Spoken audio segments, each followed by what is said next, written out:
Hi guys, welcome to my channel. In this video, I'm going to show you how to get a shiny Greninja in Pokemon Scarlet and Violet. Currently, it's not possible to get Greninja since he was only available for a limited time 7-star Terra Raid event that took place from January 27th until the 29th, and then again on February 10th to the 12th. Although he's not currently obtainable anymore, I still wanted to make this video to show my experience trying the Masuda Method for the first time. As soon as I saw that Greninja would be coming to Scarlet and Violet, I knew I had to get him shiny, since come on, shiny Greninja is arguably one of the best shinies. He is definitely high up there on my tier list of awesome shiny Pokemons and probably one of my favorites. But what I didn't know was how much of a pain the Masuda Method was. So for those of you that don't know, the Masuda Method is when you breed two Pokemon of different regions together and the resulting eggs will have an increased chance of being a shiny. So as you can see here, I have both of my Pokemons and you can tell that my Ditto is foreign because it comes from Japan and you can see it right there. So the base odds for breeding using Masuda Method without the shiny charm is 1 in 683. But if you have the shiny charm, it goes all the way down to 1 in 512. And that may sound like a lot, guys, but those are significantly better odds than the standard 1 in 4096 chances of finding a shiny in Scarlet and Violet. So with all those numbers out of the way, let's get to actually making some eggs. So the first thing you're going to want to do is set up your picnic and make an egg level 2 sandwich. This is a pretty easy recipe since it only has 3 ingredients: banana, peanut butter, and butter. And essentially the sandwich makes it so you get eggs so much faster than if you didn't have it. Like honestly, it's pretty crazy how long it takes just to get one egg without the sandwich boost.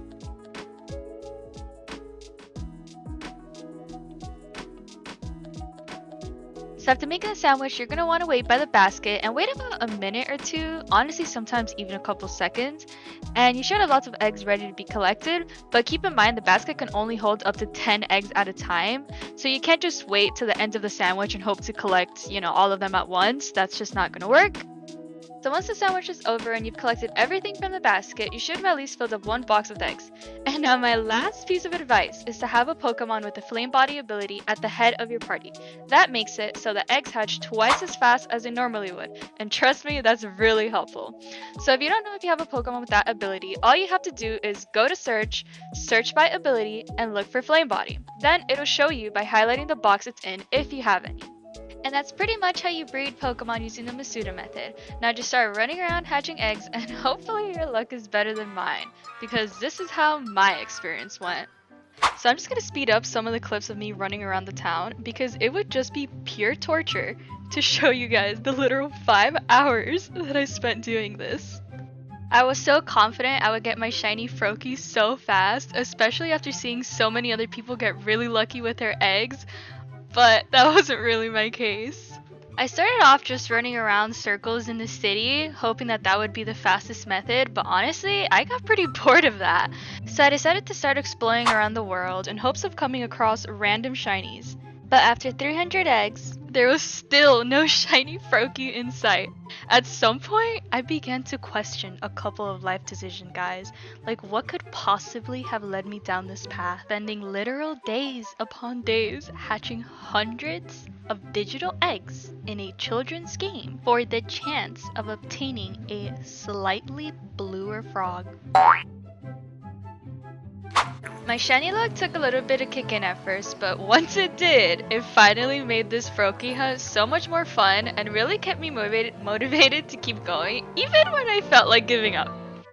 300 eggs in probably sounds like nothing to pro Masuda egg hunters out there, but for a rookie like me, it was rough. So I was really proud of myself for not giving up. I also kept my Instagram friends updated throughout the whole process, and they were also cheering me on, so it was pretty fun when it finally did happen, and it was definitely worth it. So I'll just stick in my shameless plug now, but these are the shiny Pokemon I catch during this journey. If you follow me on TikTok, Instagram, and subscribe to this YouTube channel, you'll be the first to know about all the shiny Pokemon I catch making these videos. With that being said, let's get back to the video. The first shiny I found was a glorious golden Magikarp, for which I have such a horrible clip of, but it was my first time getting a shiny Magikarp, so it was still really exciting. The next shiny I found shortly after was one I was so excited for and one I actually had hunted before with no luck. It's hands down my favorite Gen 9 Pokemon and even my favorite Gen 9 shiny Pokemon. I just love the sort of pastel purple color it has, so I just really love this Pokemon and I was so happy to have found it. Our next shiny is one I decided to hunt when I saw it popped up in an outbreak. It's so cute, and although its shiny doesn't change much, I still had to have it. And that was Shiny Komala. I just love how the log changes to a white and pink color. I was really scared I would miss the shiny since they're pretty small. So as you can see in the clip, I was even looking at it from all sorts of angles just to make sure it really was the shiny. But thankfully I actually spotted it pretty quick into the outbreak. Next, I found this random shiny ice block as I was running up and down Glaciado Mountain in hopes of finding a shiny Snover or Cubchoo. I don't have much to say about this Pokemon since it's not one of my favorites and it's actually my second one, so I guess I can evolve it now, which is pretty cool.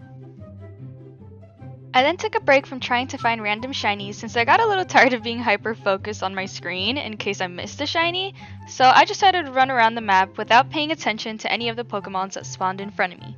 And I continued to hatch the hundreds of eggs that I still had left in my boxes.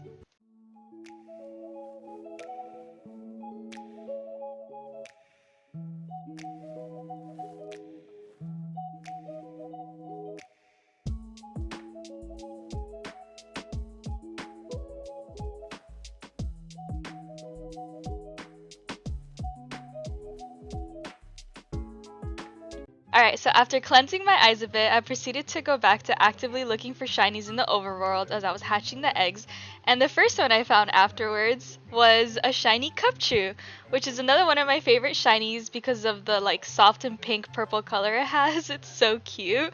And funny enough, I had actually was hunting for a Cubchoo outbreak the day before and I couldn't find any, so I was so happy when this little booger bear popped up on my screen. The next shiny I found was one everyone says not to even waste a sandwich on since you will eventually find one as you're hunting another Pokemon since they're kind of everywhere. And I didn't believe it at first, but yeah, I think they're right because this is now the second random shiny Pawmi I find. I'm not complaining though because now I can evolve one and it's also just so cute. And pink, if you can't already tell, I love the pink and purple shinies, especially in this game. Alright, so I did just say I love pink shinies, but this next one is definitely not one of my favorites, and I think all of the ongoing memes about this Pokemon striking a really similar appearance to a very interesting president kind of ruined the Pokemon for me, and I can never see it the same way ever again. I'm sorry, Yungoos, or Yungoos, however you pronounce it. And honestly, its evolution isn't really that great either. This Pokemon is just not it. I'm sorry to all the Yungus/Youngus fans out there. So the next Pokemon I came across was also one I was so happy to find because it meant I didn't have to hunt for it in the water, which is no surprise to anyone that looking for shinies in the water is just a disaster in this game. But as you can see in the clip, I spent an eternity looking for the right ball that would match the shiny the most. Because yes, I am one of those degens that wants to match the shiny to the Pokeball as much as possible. For this shiny, I actually didn't notice it at first until I saw it in the background when the egg was hatching, but I was actually extremely happy to find it because I had tried hunting for it before and failed. But hunting this Pokemon is also a pain because if you didn't know, Miss Magus only spawns at night, which is annoying because the day and night cycles last about 30 minutes before it switches again, so they disappear during the day, which means you have to then wait another 30 something minutes for it to be nighttime again. And then when you finally are able to hunt them, they kind of just disappear and reappear all of the time, so I was also scared that it would despawn or even disappear altogether since it was also becoming daylight. Also, if you've noticed that in some of the clips Iron Valiant was at the head of the party, it's just because as you can see, most of the time when I saw a shiny, I would save the game, then switch Iron Valiant into the party so I can use False Swipe and catch the Pokemon faster, and then I would just switch it back out when I was done. So as Pokemon continued the streak of being a pain because it just wouldn't go in the Pokeball. I would put it to sleep over and over again and throw the Pokeball, but it kept breaking out. And yeah, it probably would have been easier to throw Quick Ball, but there's no catching shinies and Quick Balls around here. So I just kept going at it until finally I caught it. So on the fourth day, I opened up my game and this happened. A shiny Raichu was just there. I was a little unsure at first since the lighting in Area 0 is just weird, but Raichu and Pikachu are definitely not that orange. So yeah, my shiny luck is pretty crazy. Once I reached the 500 mark, I knew I was too deep in this hunt to give up. So I kept hatching eggs until I literally filled up all of my boxes and had to release some Froakies to keep going. That part was definitely annoying, but then it happened. On the 556th egg, I finally got my shiny frog. For a second, I couldn't even believe what I was seeing. I had literally spent 4 whole days all leading up to this moment. I was so happy.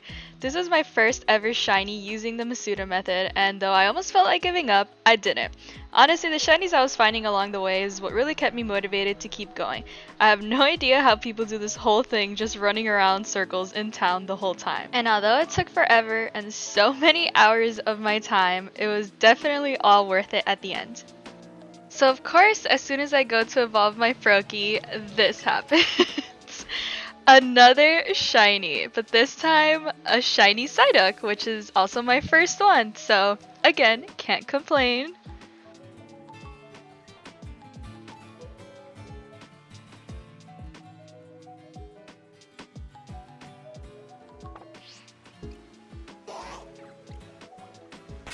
I really love the color of this shiny, and of course I had to catch it in the best fitting ball, a dive ball.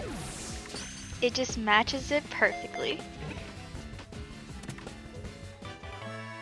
Alright, now we can finally evolve our Froakie into its first evolution, Frogadier.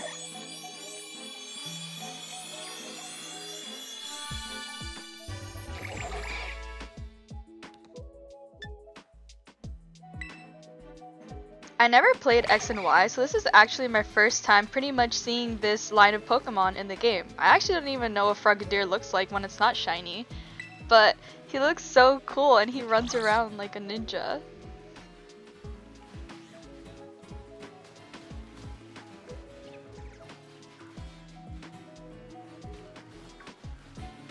Alright, and now the moment I've been waiting for and the whole reason why I started this journey.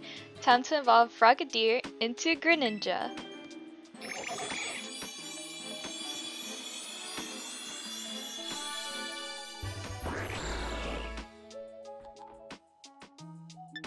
This shiny looks so good. I love the black and the red tone as well as the blue little stars that it has on its legs. Or I guess they're shurikens. But it looks awesome and its running animation makes it look even cooler. It was definitely so worth it for this Pokemon. If you made it to the end of the video, thank you guys for watching and I really hope you enjoyed. See you in my next video. Bye!